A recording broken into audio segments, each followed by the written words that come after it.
Accounting class की और भी वीडियोस देखने के लिए मेरे चैनल को सब्सक्राइब कीजिए और साथ ही साथ बेल आइकन को प्रेस कीजिए ताकि मेरी अगली वीडियो की नोटिफिकेशन भी आपको मिल जाए। Hello and welcome to the accounting class.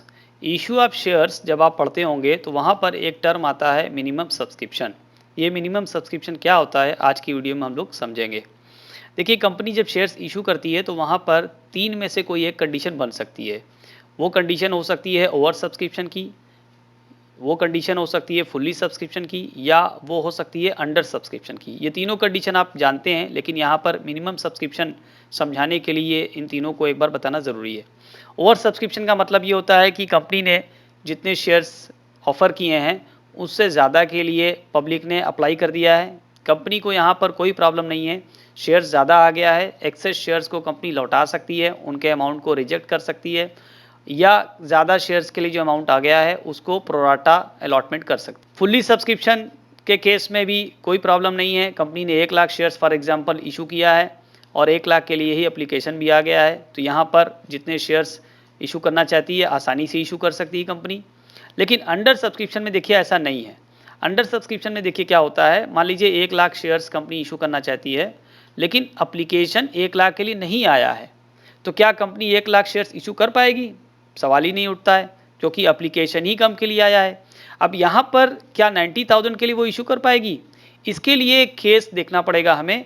Companies act 2013 के सेक्शन 39 में कुछ बातें कही गई हैं जो इसी से रिलेटेड है, अंडर सब्सक्रिप्शन से ही रिलेटेड है। वो क्या है देखते हैं हम लोग।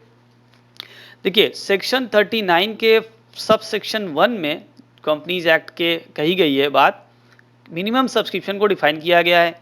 Minimum subscription is the amount stated in the prospectus that must be subscribed and the sums payable on application for the amount so stated have been paid to and received by the company by check or other instrument। देखने से बड़ा लंबा चौड़ा लग रहा है, इसको मैं पार्ट में करके आपको समझा देता हूँ कि आखिर ये कहना क्या चाह रहा है।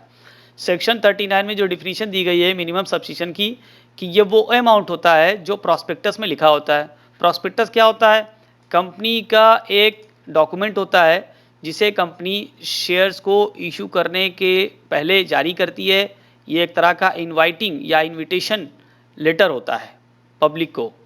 तो उसी प्रॉस्पेक्टस में मिनिमम सब्सक्रिप्शन लिखा होता है, वो अमाउंट लिखा होता है कि जितना कंपनी को मिल जाना चाहिए शेयर्स को अलॉट करने के पहले।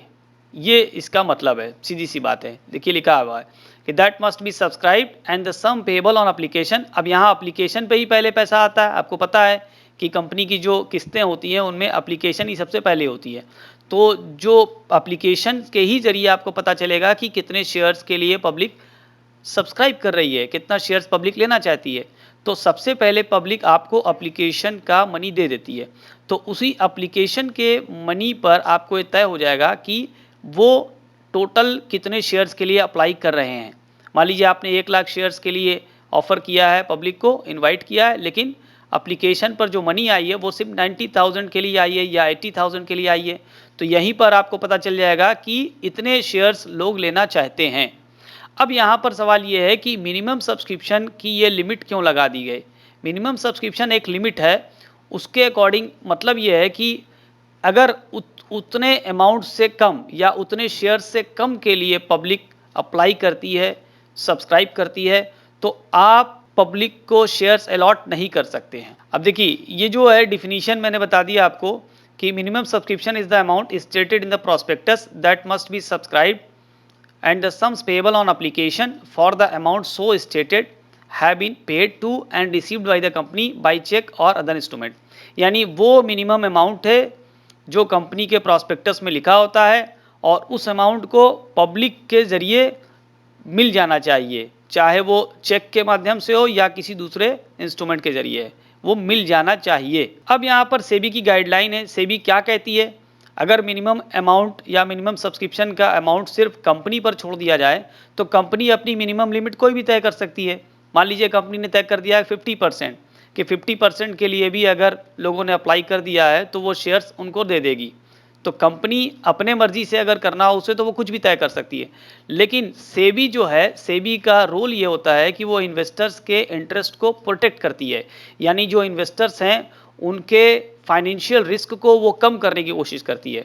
तो फाइनेंशियल रिस्क को कम करने के लिए वो ये देखना चाहती है कि आपकी कंपनी जो है वो रेप्यूटेड है या नहीं है, पब्लिक आपकी कंपनी में शेयर्स खरीदना चाहती है या नहीं खरीदना चाहती है। तो अगर आपका सब्सक्रिप्शन 90% से कम होगा तो आप पब्लिक को शेयर्स अलॉट नहीं कर सकते हैं। तो 90% की एक लिमिट लगा दिया है सेबी ने। क्या कहती है SEBI? A company must receive minimum subscription of 90% of the shares issued for subscription before it allots the shares. SEBI ये कहती है कि शेयर्स को अलॉट करने के पहले आपको यानी कंपनी को कम से कम 90% शेयर्स के लिए एप्लीकेशन मिल जाना चाहिए या 90% एप्लीकेशन मनी आ जानी चाहिए। अगर ऐसा नहीं है तो कंपनी शेयर्स अलॉट नहीं कर सकती है। मान लेते हैं अगर 80% के लिए ही शेयर्स का एप्लीकेशन आया तो क्या कंपनी अलॉट कर सकती है 80% शेयर्स को? नहीं कर सकती है, क्योंकि मिनिमम सब्सक्रिप्शन की जो लिमिट है वो 90 है। तो 90 से अगर कम हुआ, चाहे वो जितना भी हो 89 होगा, तो भी कंपनी 89% शेयर होल्डर्स को शेयर नहीं दे सकती है। इस तरीके से वो इन्वेस्टर्स के इंटरेस्ट को प्रोटेक्ट करती है। मान लीजिए 80% शेयर होल्डर हैं, उनको नहीं पता है कंपनी किस तरह की है, उन्होंने अप्लाई कर दिया और कंपनी ने उनको शेयर भी दे दिया और बाद में कंपनी बहुत अच्छा परफॉर्म नहीं कर पाती है क्योंकि बाकी लोग इंटरेस्टेड नहीं थे उस कंपनी में, तो इसका मतलब कंपनी की रेपुटेशन कहीं बहुत अच्छी नहीं है। इसी वजह से कंपनी ने एक मिनिमम लिमिट लगा दी और वो लिमिट भी काफ़ी ऊंची है, 90% है। अब इसमें देखते हैं सेक्शन 39 का पार्ट 3 जो है कंपनीज एक्ट का, वो क्या कहता है और साथ ही साथ प्रोविज़न भी इसमें लगा हुआ है सेबी का। सेबी के गाइडलाइन और कंपनीज एक्ट दोनों साथ साथ चल रहे हैं। आप देख रहे होंगे यहाँ पर कि if the stated amount of minimum subscription is not received within a period of 30 days from the date of issue of the prospectus or such other period as may be specified by the SEBI, the amount received must be refunded within 15 days from the closure of the issue। ये एक बहुत लंबा sentence है, इसको मैं बता देता हूँ। देखिए, अब जो मिनिमम सब्सक्रिप्शन की बात कही गई है, क्या उसके लिए कोई पीरियड नहीं होना चाहिए? क्या कंपनी इशू करके कंपनी वेट करती रहेगी कि लोग आते रहें? नहीं, कंपनी जब इशू करती है, शेयर्स को ऑफर करती है, तो उसके 30 दिन के अंदर मिनिमम सब्सक्रिप्शन हो जाना चाहिए। अगर ये डे का लिमिट ना लगाया जाए तो कंपनी तो बहुत दिनों तक वेट कर सकती है कि मिनिमम सब्सक्रिप्शन आ जाए, तब वो इशू कर दे, तब वो अलॉट कर दे। इसलिए 30 दिन की एक लिमिट लगा दी है कि इशू करने की डेट से 30 दिन के अंदर, प्रॉस्पेक्टस इशू करने की डेट से 30 दिन के अंदर मिनिमम सब्सक्रिप्शन आ जाना चाहिए। अगर 30 दिन के अंदर मिनिमम सब्सक्रिप्शन नहीं आया तो कंपनी शेयर अलॉट नहीं कर पाएगी, और जब कंपनी शेयर अलॉट नहीं कर पाएगी तो क्या करना पड़ेगा उसे? जिन लोगों ने भी शेयर्स को अप्लाई किया है या जिन लोगों ने भी शेयर्स एप्लीकेशन मनी दी है अब तक, उन सभी का पैसा वापस लौटाना होगा। और वो कितने दिनों में लौटाना होगा? वो 15 दिनों के अंदर लौटाना होगा इशू के बंद होने के। यानी 0 से लेकर 30 दिन तक तो आप वेट कर सकते हैं सब्सक्रिप्शन के लिए, लेकिन जब 30 दिन हो जाएगा और आपको मिनिमम सब्सक्रिप्शन नहीं मिलेगा तो अब यहाँ से आप पैसा लौटाना शुरू करिए। तो 30 दिन के बाद से आप पैसा लौटाना शुरू करेंगे और अगले 15 दिन के अंदर आपको पूरा पैसा लौटा देना चाहिए। इसकी भी लिमिट है 15 दिन। अब अगर 15 दिन में आप नहीं लौटा पाते हैं तब क्या होता है, वो भी देखिए लिखा हुआ है यहाँ पर। If there is a delay in refunding the amount so collected on application by more than 15 days, अगर 15 दिन से ज़्यादा हो जाता है यानी डिले हो गया, आप 15 दिन में नहीं लौटा पाए अमाउंट, तो क्या करना पड़ेगा?